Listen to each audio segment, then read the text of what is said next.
So we're going to graph vertical and horizontal lines. Vertical lines have an undefined slope because if you plug any of their solutions into the slope formula, the change in x is always going to be 0 because x is always the same. So if the change in x is 0, that means that your slope is undefined because that's in the denominator. So to graph it, it's very easy. X equals -2 just means we're going to have a vertical line where all of the x values are -2. So if we zoom in on this graph to graph x equals -2, we're going to be plotting all the points where your coordinate would have -2 as an x coordinate. So that turns out to be all points along this vertical line. So excuse me for not being as exact as possible, just as a feature of the tool that I use to make these videos. But if you connect these points, they will form a straight vertical line where all of the x values are equal to -2. And if you think about it quickly, you can think of x equals -2 because this line goes through the x-axis at -2. So that's sort of a quick way of thinking about it. Now, if we zoom back out to graph the horizontal line for the next example, it says graph example 4, or sorry, example 2 is to graph y equals 4.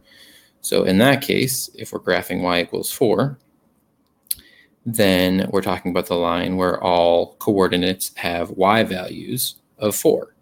So it's almost, in this case, that the x values don't matter. And in this case, the slope is 0 because your x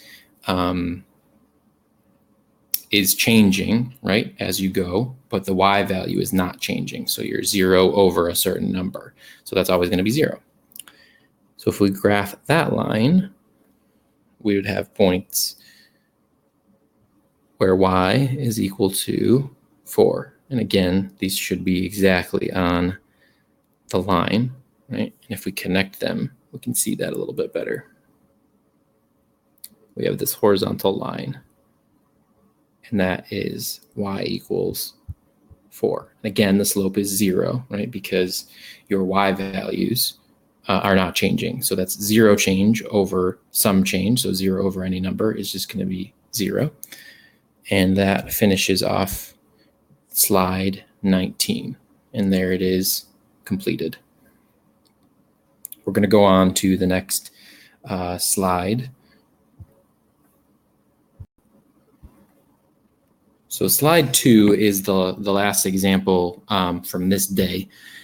To graph it, we're going to talk about several things that were touched upon in the earlier slides. So if you struggled with any of the earlier examples, this example might be helpful for you.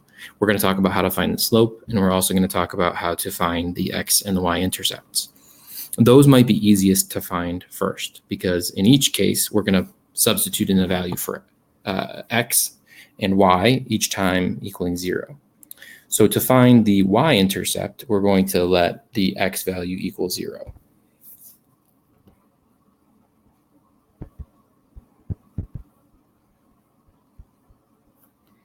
So if x is equal to 0, we have 3 times 0 minus 2y is equal to 12. So what we have there is -2y is equal to 12. And dividing both sides by -2, y is equal to -6. So that's our y-intercept. Y equals -6. So zooming in, we can plot that point.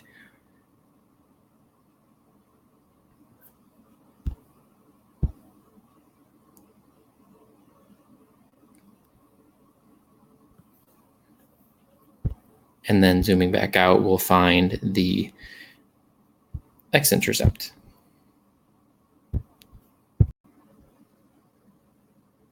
This time, our y value will be set equal to 0, and we'll solve for x. So we have 3x minus 2y is equal to 12. So we'll have 3x minus 2 times 0 is equal to 12, giving us 3x is equal to 12. So x would have to be equal to 4. So that is our x-intercept. So we're going to zoom in to graph that.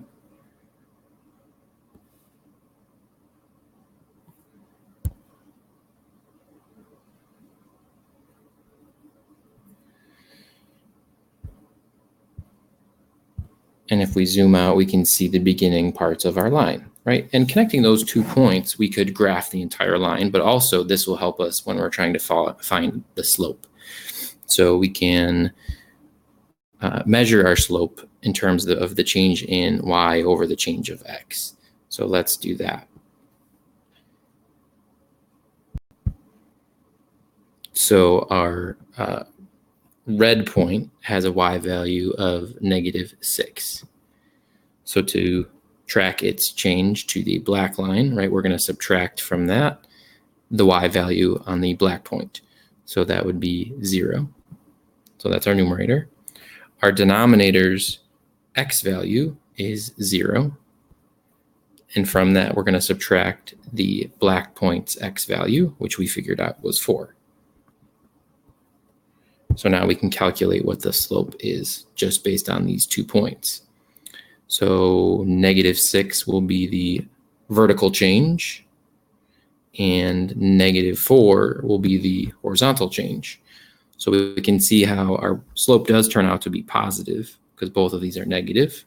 And so that turns out to be 3/2. So our slope is going up 3, right 2. And if we plot the next points, we can connect our line.